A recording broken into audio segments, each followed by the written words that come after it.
Welcome back, everyone. I'm the Battlecry Gamer, and hey, I've been saying this in a lot of the videos I've been recording lately, so I'm sorry if this keeps coming up, but they were all recorded beforehand, and now I have this book, Battlecry, before anything else can release. So, it's been a while. I haven't been able to record because, I have a child, and while that's okay, it's definitely been pretty hard, but there's a lot coming out this summer, and I definitely couldn't hold back any longer.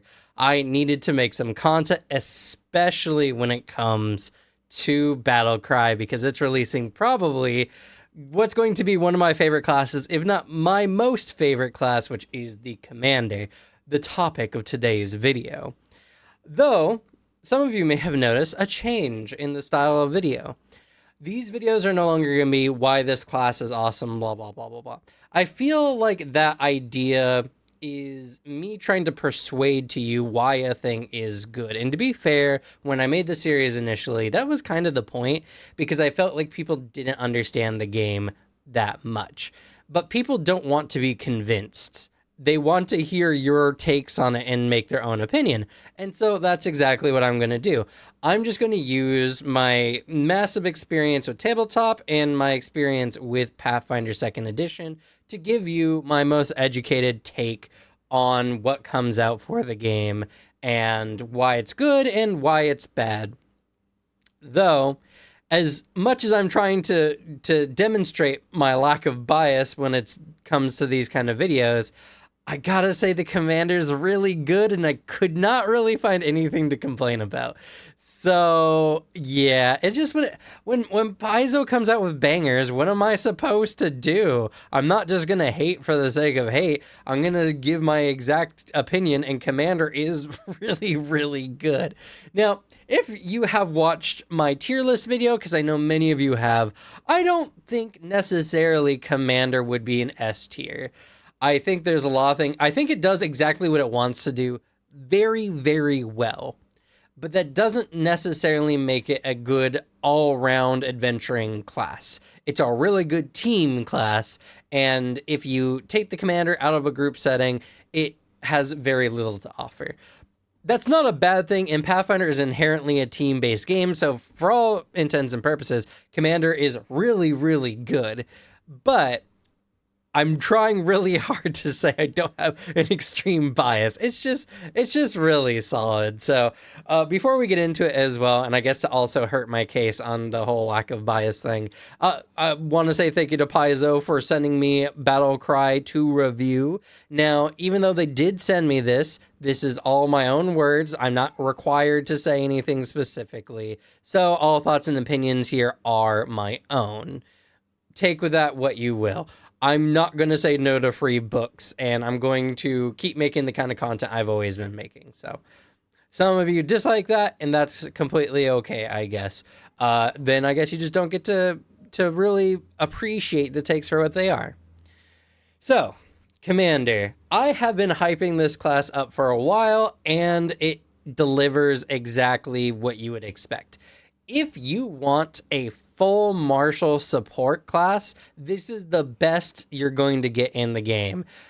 Compared to many of the other similar type of classes, like let's say the Swashbuckler or the Investigator, who are both martial classes that do offer a lot of things to their allies, the Commander is that, but much, much better. Now, of course, those classes do their own things pretty well, Swashbuckler being a lot more, individually focused on their maneuverability and all that, and Investigator being really good at, well, investigating.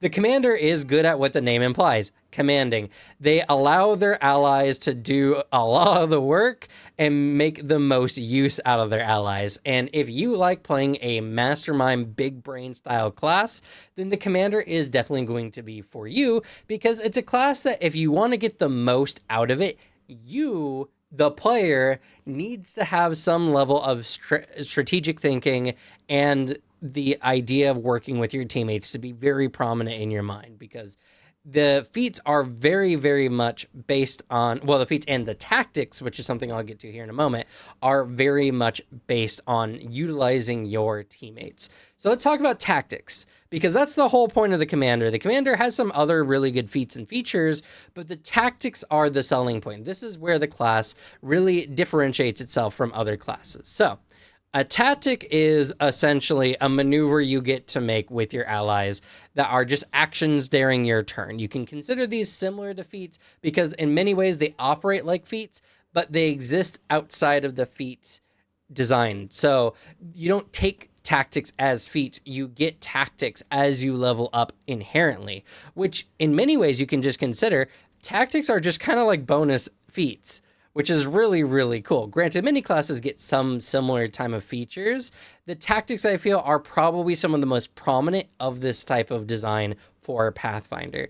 So a tactic requires your banner and squad mates. Now, you yourself are considered a squad mate for all intents and purposes, but you don't count towards your limit because, yes, there is a limit to the number of squad mates you can have. You can have a number of squad mates equal to 2 plus your intelligence modifier. In most cases, especially since you yourself don't count as a squad mate, if you have a modifier of plus 2 intelligence, that's going to pretty much cover the rest of your party for most standard groups. But if you're playing in an abnormally large game, well, you might want your intelligence to be higher, though that's not a problem because intelligence is actually the key stat for the class. But more on that here in a little bit. I want to talk more about the tactics. So you can have a number of squad mates equal to 2 plus your intelligence. You count as a squad mate, but you don't count towards your limit, which is really nice.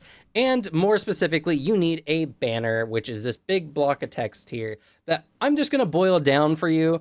Mostly what it is the banner is a thing. It is an object that you wave around that is personal to you and very specific. Now, you can create a new banner if you need to, but it takes a minute of time. So if anything happens to your banner in combat, you're pretty much out. And actually, despite not being able to use any of your features, if something happens to your banner, if your banner gets destroyed, everyone who's in your aura benefiting from its status bonus, well, technically just anyone in your aura who's a squad mate, will suffer Frightened 1. And as I kind of already mentioned, you get a status bonus to your will saves and DCs against fear effects of +1, which is really not that great. I mean, it's okay, it's good. Fear effects are very common, so that's kind of nice. Your banner provides an aura of 30 feet around you, and as I said before, it's a physical thing, but this physical thing can just be on you. It can be in your backpack, it can be an actual thing you carry in your hand, it can be attached to a weapon or a shield or whatever. Honestly, there's as long as it's on you in some way or form, you are getting the benefit to it. So that's all you really need to know about the banner, but this actually does come into some design a little bit later, and I'll talk about that. Now, it seems like it's just kind of a thing that, yeah, sure, the enemies can attack, whatever, but what it is, what your banner actually is attached to, actually does matter because there are a variety of feats and traits specifically designated for how this works. So, for instance, let's talk about the feats. Plant banner. This is going to be a very common one and a very useful one because you plant your banner. Your aura is based on where you plant it. So you plant it on the corner of a square that you're on, and then everyone in a 30-foot burst from that particular corner gains the benefits of your banner, and they gain an additional 4 temporary hit points every time they start their turn within your aura, which is huge. That's insane. But all your banner feats and how they work in general only work from there, and you can't use certain feats or abilities, or mostly tactics, honestly, with the brandish trait. So the brandish trait just means you need to be wielding it in some form or fashion, attached to a shield, weapon, on your back, whatever. So when you plant banner, you can't use any tactics with the brandish trait. So, and there's actually other ways it interacts, but I'll get to that in a little bit. I really like how the class is designed because the banner being very important not only makes it mechanically interesting, but narratively interesting? What's on your banner? Why do you wield a banner? Why do people look at you waving this thing and not think you're an idiot? That's kind of some of the things that this forces you to address during your game, or at least in if you want to participate in narrative play, I should say. So I really like the banner because it participates in a lot of ways. And I like how the commander is structured all together. But let's look at the tactics, as I said before. So the tactics relating to all this are kind of like extra abilities and features. One of my favorites that you get to start off with is, or you can start off with, because they're kind of like a spellbook type deal. You know a certain number of tactics, and then you can prepare 3 per day. I think 5, and you can prepare 3 per day, and you can change out any of your tactics with a 10-minute break. How a lot of features generally work in the game, but one of my favorite beginning ones, Protective Screen. So Protective Screen is a singular action. It does have the Brandish trait, and what this overall does is allows you to have an ally cover for another ally when they're about to get reactive striked for either casting a spell or using a ranged weapon. This is especially good when you have a group with spellcasters or a Magus, for instance, because Magus procs reactive strikes with many of their spell strike stuff, which is very silly, but here we are. And this negates that. It's not even that you provide an AC bonus or anything. Your ally, which you signal one ally, and then they can move directly towards another squad mate. They stride towards another squad mate, and if they end adjacent to that squad mate, or any penalties and reactions to using their ranged or spell casting. A really solid feature and really, really good in many ways to play. I can see Protective Screen being a very common one. Now, you will notice that in the text here, it says, as a reaction, that squad mate strides directly towards your other squad mate.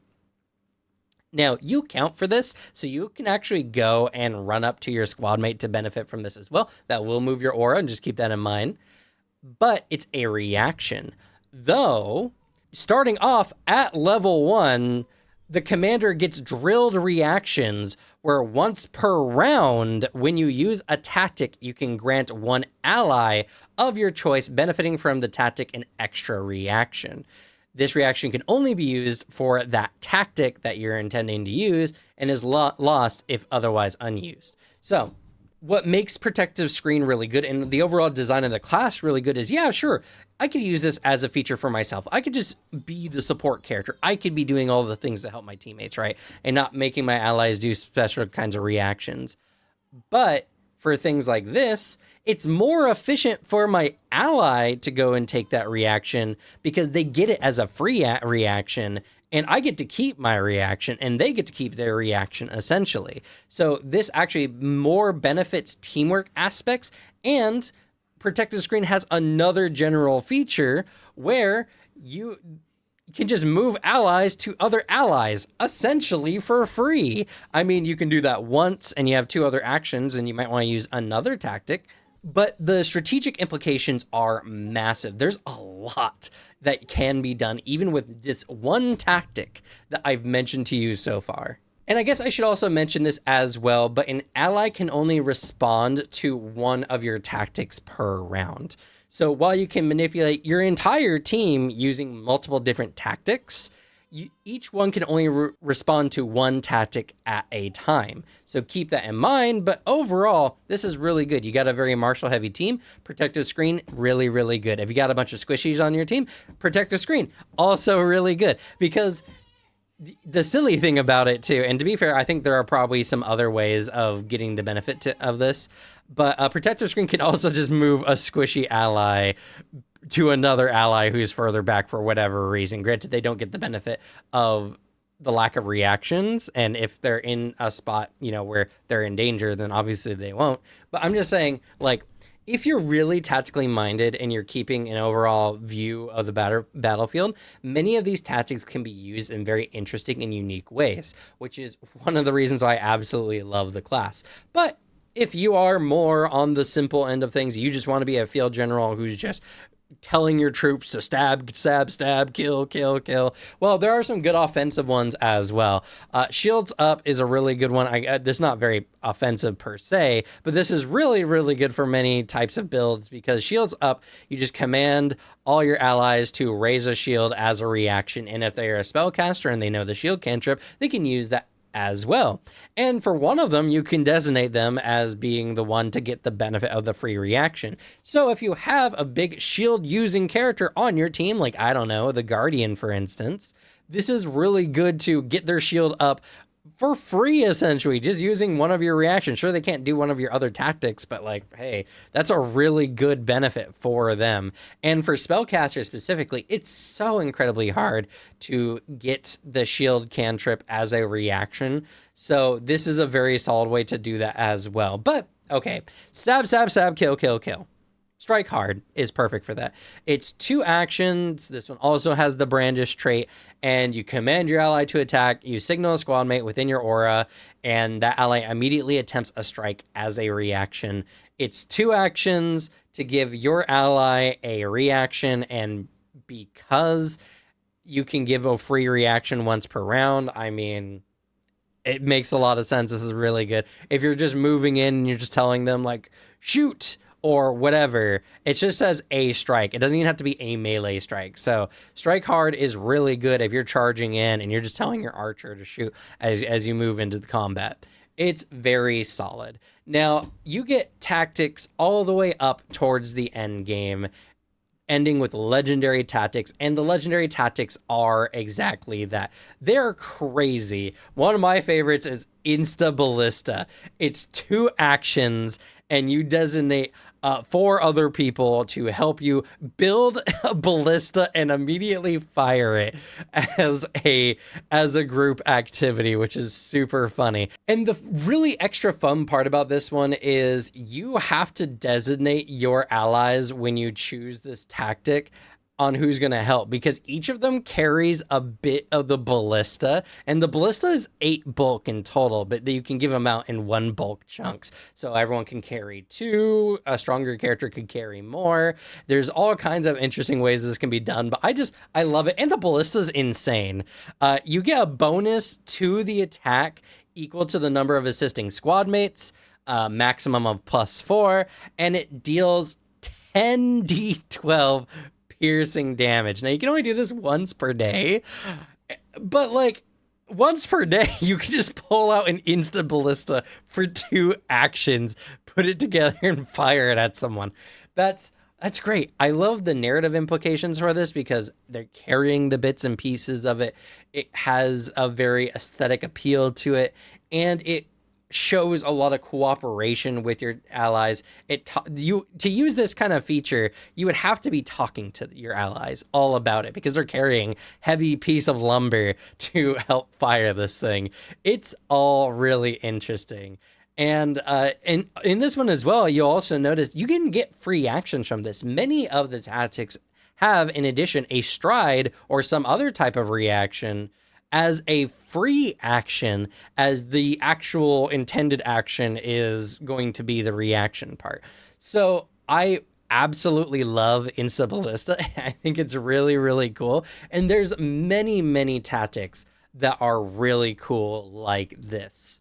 So we now understand roughly what the commander is about. It's mostly about these tactics. That's going to be your primary class feature that you're going to be interacting with.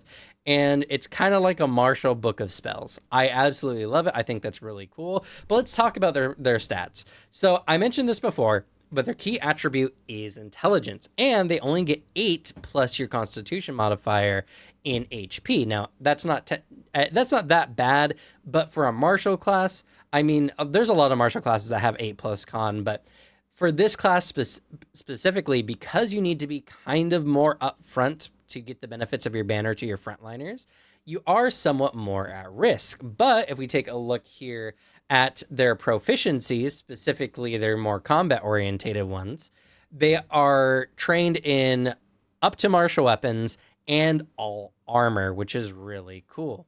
In addition to this, they start off with an expert in perception. Their better at reflex and will saves, having both expert in those and only trained in fortitude. And they get a number of skills equal to society, warfare, and 2+ intelligence. This is a very common thing for many intelligence-based classes. They get a little bit less plus intelligence, but you do start off with a good amount. And because intelligence is your key attribute, if it's at 3 or 4, you're going to have a good number of proficiencies starting off, which is really good. So even though you have a little bit less HP, being trained in all armor is insanely good because you can just wear heavy armor right out the gate. But some of you may have noticed something about that. So in order to be a good commander, I need good intelligence. I should have good strength to wear heavy armor. And I probably should have con since I'm going to be in the front line. That's a lot of stat requirements. And to be honest with you, you're going to want your intelligence to be as high as possible. Now, I am a person who's not opposed to a +3, but some people are driven insane by the inefficiency of a missing stat point in the beginning. So +3 or +4 is fine, but this class does require a little bit, but it's because they're a class designed to sit kind of behind the front line and give orders. So if your con is only a +1, I don't think that's going to be a big problem for you, especially if the +1 is coming at like a +3 to your strength, which is going to be probably your more commonly used stat. But if you want to play a ranged commander, that's completely okay. Yeah, sure, you're going to be kind of close unless you use Plant Banner, which there's some really interesting use with that because, as I mentioned before, Plant Banner is good, but you can't use brandish features, and while it gives temp HP, you kind of need to be close to Plant the Banner, right? Well, not necessarily. As early as level 6, you can get Claim the Field. Claim the Field allows you to attach your banner to a thrown weapon and then throw your banner to plant it within its first range threshold, giving all the same benefits. And when you do it this way, the audacity of throwing your banner, your core class feature, in the enemy's face causes them to need to make a will save against your class DC, or they fail to strike it if they do attempt to do so. And I should also mention with Plant the Banner as well, your banner does get a hardness and a little bit of resistance, so it's not immediately just kind of knocked over as, typically it would be. And considering that this is going to be attached to a weapon, it can be hardened and refined and made of, really hard material, making Claim the Field a really good use if you want to play a range commander. The only thing you need to do is you need to know that your banner features are predominantly focused on visual and audio cues that your allies need to be able to receive. So you can't do it from too far away, but as long as your allies can see your banner and hear your voice, you're good to go. So overall, stat-wise, I think the commander makes a lot of sense. I don't think you're going to have too many problems statting your commander out, and I know a lot of you are just going to go full intelligence and as much strength as you can manage with a little con, and I think that is probably the ultimate way to build a commander, though I think a commander can be built in many different ways. But, my opinions on that are just going to be completely based on how you roleplay. My games tend to be much more narratively driven, so harsh combats are there, but they're usually tailored to be harsh for how our group is designed, not harsh for how the game is designed. So they're going to be hard, but they're only going to be hard for as well combat orientated as our group tends to be. So, some advanced TTRPG stuff, but hey, I figured I should make mention that it's okay if your stats aren't at max. I think you'll live most of the time if your GM is understanding. Anyway, let's look at some of their other features. So they get shield block, which, shield block is one of my favorite feats that classes can get because shield block is just really good. It's a great reaction. It can negate a lot of damage for you early game. And I think it's solid. So the fact that commander gets it not only makes sense, but it's also just a really good feat. Now, one of the craziest features that they do get is warfare expertise. Now, you saw earlier that warfare was one of their skill proficiencies at base. Yeah, it's because they use it for like everything. So with warfare expertise, your warfare lore increases to expert, and in spoiler warning, you get it up to legend. This is automatic skill progression. I love automatic skill progression. Automatic skill progression should be in more classes because I feel like more classes should inherently know at least one skill as part of the use of their features. I think wizard should get it with arcane. I think cleric should get should get religion as a part of their class feature, because it makes no sense to have a cleric who knows only a little bit about the gods. And yes, I'm aware playing someone who's just faith-based is completely okay, yada yada, but it would be better if you just knew at least your god, you know what I mean. But anyway, back to warfare expertise. So when you get this feature, you can also begin to use warfare lore to recall knowledge on just about any creature, regardless of the type. But it's very specific what you can recall. So you typically can only determine whether the creature can be reasoned with, their most notable offensive abilities, and whether one of their saving throws is particularly weak. In addition, as long as you're observing at least one opponent when initiative is rolled, you can now use warfare lore for your initiative roll. Now, initiative is one of those interesting things in Pathfinder where it's supposed to be mostly perception, but if you can argue with your GM that you're using another skill, you can use that skill in place of your initiative.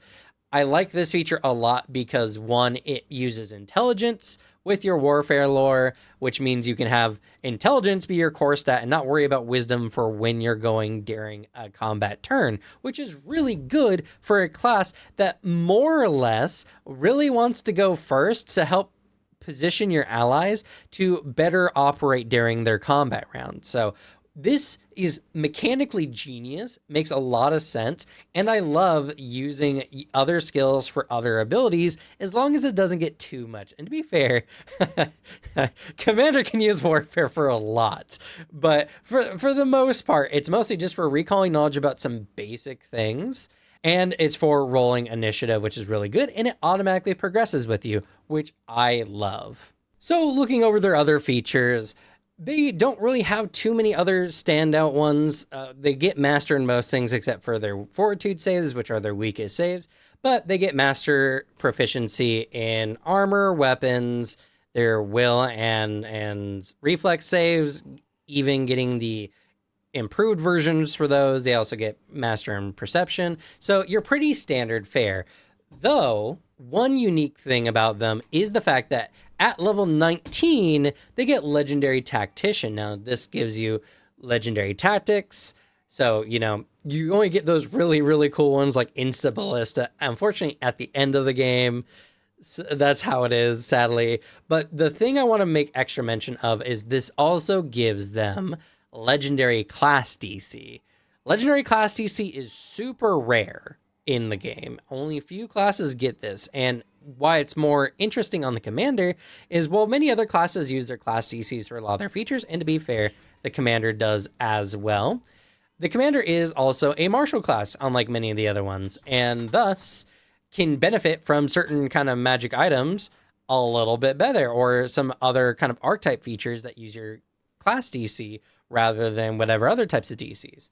So that's actually really cool, and they get you need legendary saves against some of their features at the end of the game. Now, that's only level 19. I don't really base classes based on whatever they get at level 19, but I think it's neat. So overall, the commander's really cool. Now I'm going to go over some of their feats. I'm not going to go over all of them because then this would be an hour-long video, and I think I'm keeping pretty good pace, but I want to mention at least some of the feats and generally how their feats go together. So first of all, let's talk about their general feat lines, because most classes have some feat lines to do specific things pretty well towards the end of the game.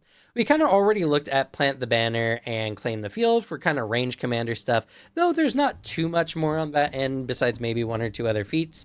But their prominent feats are either, one, helping their allies with whatever their features are. The best example I can think of this is either their Guiding Shot or Setup Strike. Both of these feats right here just make it where the enemy becomes off guard to a strike from one of your allies until the start of your next turn. Though Guiding Shot is a little bit weaker, not making the enemy off guard, but giving your ally a +1 circumstance to their roll, it's effectively the same. But this is just the difference of doing this in person or at range, requiring some slightly different kinds of stats. So, something to keep in mind. But The core ones are helping your allies in some form or fashion, recalling knowledge in various feats like rapid assessment, for instance, or with combat assessment, both feats that you should be pretty familiar with up until this point. One of the more interesting ones are their animal companion feat line. Yeah, they have Commander's Companion, which is really cool because you strap your banner, or you can strap your banner to your animal companion, and they can carry it around and do all those kind of features. And they even get reactions, which is unheard of for minions, for the purpose of use of your tactics. They also count as one of your squad mates without counting against your squad mate limit, which I think is super cool. And at the end of the game, when you get Peerless Mascot, your animal companion gets insane features, including an aura that works just like your banner, so you get 2 banners effectively, and it can talk. That's really cool. The last type of feats that you're really going to see here are going to be their very skill-based ones, though I want to make special mention of Officer's Medical Training, which just is a feat that gives you the medicine and allows you to use your intelligence rather than wisdom, as well as Battle Medicine, which is really good. But more interestingly, and at a pretty decent level, at level 4, you can get Shield Recovery, which allows you to do all kinds of things using medicine with your shield hand, which is really good. And if you're using battle medicine on an ally while wielding a shield, they gain a +1 circumstance bonus to AC and reflex saves. That's until the start of your next turn or until they're no longer adjacent to you, whichever comes first, which is really cool if you want to play a battle medic. And in fact, of the type of archetypes I really see working with the commander, you can go one of 2 routes. You can go the medic or support base archetypes to really help your allies by giving even more benefits. I could even see multi-class archetyping into Bard, or you could go a more offensive route, because here's the thing. Here's the one downside about Commander that I don't even think is a downside, but I think a lot of people will. Commander has very little offensive capability. You're a person who can swing a weapon as good as a marshal, and that's about it. They don't get many feats that augment their strikes in ways other than that benefit your teammates in some fashion. You don't do more damage, you don't trip enemies, yada yada. So I recommend going into multi-class archetype for fighter, for instance, if you want to pick up these kind of features, or Mauler, I think, is really good, especially because the banner can just be on your person or a part of the 2-handed weapon you use. And Mauler is really great because it's both offensive and supportive for your party at the same time, which I think is really cool. Or even Grappler, because there's no saying you can't go unarmed if you really want to. So I really like how the commander is set up, but let me give you my favorite feat before we end here today. So my favorite feat is Officer's Education. This is a level 8 feat that you can actually take twice. And it's insane to me. Granted, I think a lot of people are not going to be as excited about this one as I am.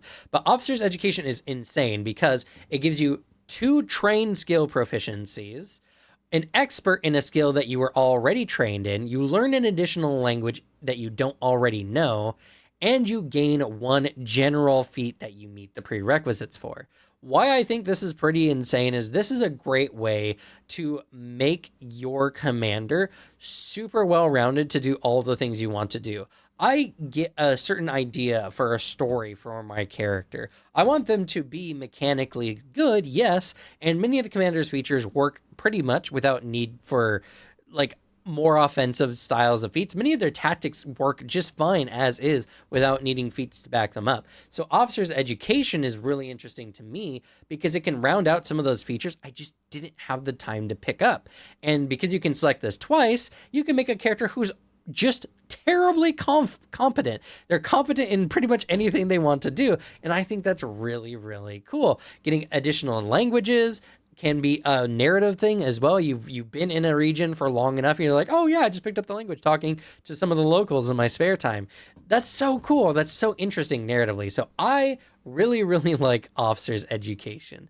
But you know what? let me know what you think down in the comments below. What do you think about the Commander? I know many people were super hyped about the Commander, and I can see why. It's a class that I have so little to actually complain about, other than maybe some of the tactics are not as good as some of the other tactics, but like the class just works. It does what it wants really, really well. I don't think this is necessarily the best way to play fighter, but smart fighter. I think just playing a fighter and then just having more intelligence is a better way of playing smart fighter. But now you can take the multi-class archetype into Commander, which, hey, you know what? Let's go ahead and take a look at that real quick. So the multi-class archetype is probably what you would expect if you're familiar with how Paizo does these kind of things. The dedication feat itself gives you the bare basics of what the class does. In this case, you gain a tactic and, well, you gain 2 of their tactics, and then you can prepare 1 of these per day that you can swap for 10 minutes, and then you get a banner, but the banner only gives the aura effect for the use of your tactics, and it doesn't give any of its usual will save bonuses against fear effects. You also get trained in class DC and warfare lore, and through the use of some of their other feats, you actually get up to mastery in these if you go down the line. So with officer's mastery, for instance, you get up to master in the class proficiency and warfare lore. And actually, you know what? Now that I'm reading this, I'm noticing something here. It says prerequisites, commander dedication, but it should have the prerequisite of officer's expertise, which I'll also show here, which is just the prior version of this that gives you expert in these instead. I believe it's definitely an error that it says just the commander dedicated, because there's no point in having both of these if you could just eventually pick up the master one. So I'm pretty sure it's going to have the prerequisite of officer's expertise. But yeah, that's pretty much all it does. Is you can get some tactics, you can pick up some of their features. You only can really get up to their expert tactics, so you can't get any of their master or legendary ones, but you can get some little extra things to add to your character. And to be fair, I think as far as multi-class archetypes are concerned, this one is very good if you want to add that commander general flair to your character. Mechanically, you don't have all the tools necessary to make the commander features work. You don't get drilled reactions, and you can't get through any of their other feats, so you don't give away free reactions, and your allies will have to spend the reactions to use the reactions that you're calling out for. So yeah, it's definitely good, and I think it's good for characters who want to add that more as a narrative element rather than a mechanical one. I do think a lot of the tactics are pretty good and are definitely well worth it if your team has the reactions to use, but you're just not going to be nearly as good as commander, and the things that makes the commander really good at giving tactics and all this kind of stuff, you're missing. So if you want it, sure, go ahead. I don't think it's necessary, and honestly, if you want to play a commander type character, just play the commander and multi-class archetype into a like fighter, for instance, if you want to add some more like strike based feats to your kit, for instance. But yeah, as I said before, go ahead and let me know what you think about the commander down in the comments below. But that's going to be it for me. Thank y'all so much for watching. Stay tuned, because I'm going to be talking about the Guardian next and some of the archetypes found here in the book. There's a lot of really cool things with Battlecry and actually Starfinder and other books I'm going to be covering here soon. So stay tuned. But yeah, anyway, good luck with your games. Leave the bad luck to me, and I'll see y'all next time. Bye.